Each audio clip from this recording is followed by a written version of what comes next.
Okay, so in this video, I'm going to show you what is a worm gear. I'm going to give you some advantages of the worm gear, and then I'm going to show you how to work out the speed of a gear that's being driven by the worm gear. So what is a worm gear? A worm gear is a single coiled gear like this that moves around in this direction, and it will turn this gear in that direction. So draw a picture of that there. That's going to represent my worm gear here. And then this is going to be down this direction here. This is going to move like this, and then this is going to turn around this way. So I'll try and represent that with this arrow. What could we use these gears for? Well, one common use of a worm gear would be on a guitar machine head, and I have a broken one here.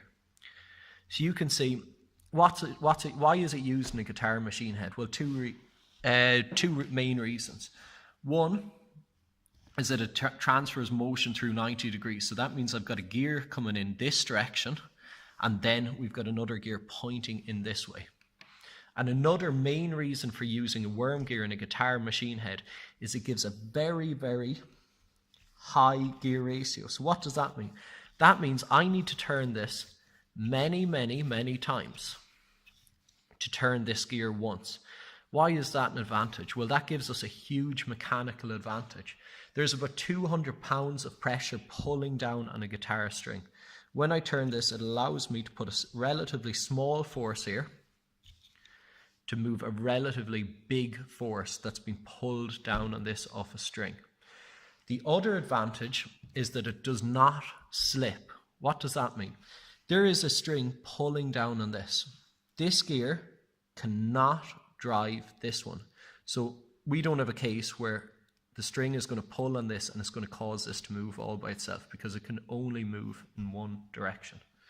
Now, how do we calculate speeds with this? Well, if you look at this question here, if I had a worm gear that had a speed of, say, 100 RPM, and I had a gear that was connected to it that had 20 teeth. To find the speed of this gear being driven by the worm gear, I simply divide the number of teeth into the input speed. So we've got our number of teeth as 20.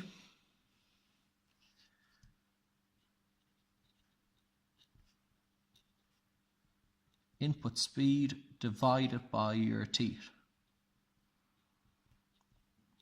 So all you do is take 100, divide it by 20, and you'll get 5 RPM, which you can see is a significant reduction in speed. And I'll actually just give you an example. I can show you using a physical motor about how that gives us an increased torque, which is an increased turning power. So you can see this example of a gear here. This gear is turning very, very fast, whereas the wheel being driven by it is turning much, much slower. It'll be turning, in fact, the number of times it's turning is the number of teeth, and I count on this. So I haven't counted it already, but say if this had 30 teeth on it, that means it moves 30 times slower than this gear here. And you can see because of that, it's actually 30 times stronger. So it's actually quite easy for me to stop this. I want to put my finger on it. Whereas it's quite difficult for me to stop this one. So you can squeeze it out and it's actually going to start slipping and cracking, because it has a lot of power and it's very hard to stop it.